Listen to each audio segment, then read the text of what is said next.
Newsbreak. Sa laing bahin, usamis nun nga gold o silver medalist sa palarong pambansa 2023 gipasidunggan sa Asenso Administration. Laing batanon nga usamis nun na usab ang giila o gipasidunggan sa Asenso Osamis Administration. Ang lumad usamis nun nga ulahing gihatagan og pasidungog sa gagamanang lokal ning syudad mao si Maria Judy Ann L. Padilla, 17 anyos, taga-Aguada o grade 12 student sa Osamis City National High School. Si Maria Judy Ann L. Padilla, siya maoy nakalangkat sa gold medal sa lawn tennis secondary mixed doubles category o silver medal sa lawn tennis secondary double girls category sa nahitabong palarong pambansa 2023, kundiin ang kompetisyon gipahigayon sa kuluhan bag-uhay pa lamang. Sa ngalan sa kagamanang lokal sa Dakbayan sa Osamis, nga gipanguluhan ni Mayor Indy Waminal, si Education Committee Chairperson Konsihal Cecil Waiko o Sports Committee Chair Konsihal Lorly F. Sepres, nga maoy mibasa sa resolusyon.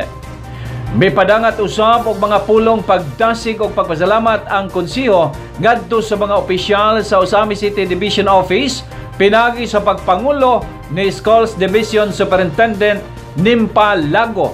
Gumikan sa kaaktibo sa programa sa sports, hinungdan nga nakamugna og mga maayong atleta ang Dakbayan sa Osamis.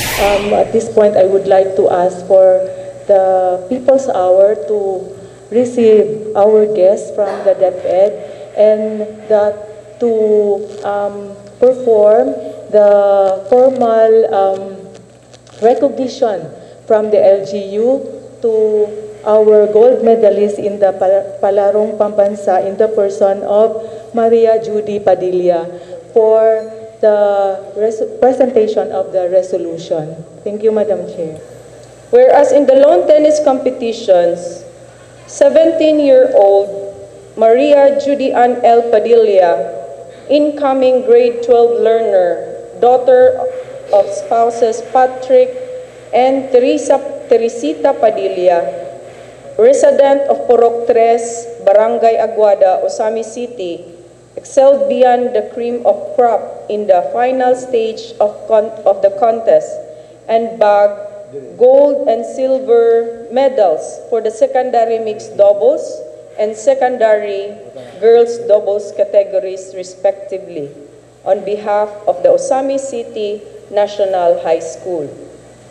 Whereas in light of the Asenso Osamis administration's policy of total development for every learner, this achievement makes the Sangguniang Panglungsod as the institutional medium for the expression of sentiments of the body politics of Osamis enormously proud, and the Sanggunian therefore call out all learners and institutions to continue to strive for excellence in body and intellect, resting assured that such striving shall always obtain the support of the entire Asenso Osamis local government unit.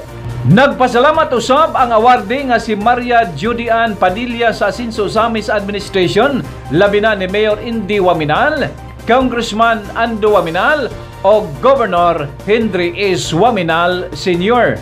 Matod pa niya nga mas nadasik siya nga himuon ang tanan kutob sa iyang makaya gumikan sa suporta usab nga gihatag kaniya sa administrasyon.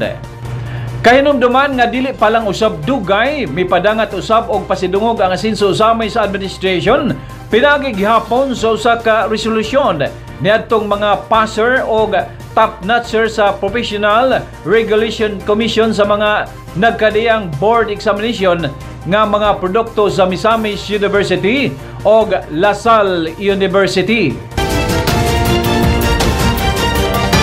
One TV Newsbreak.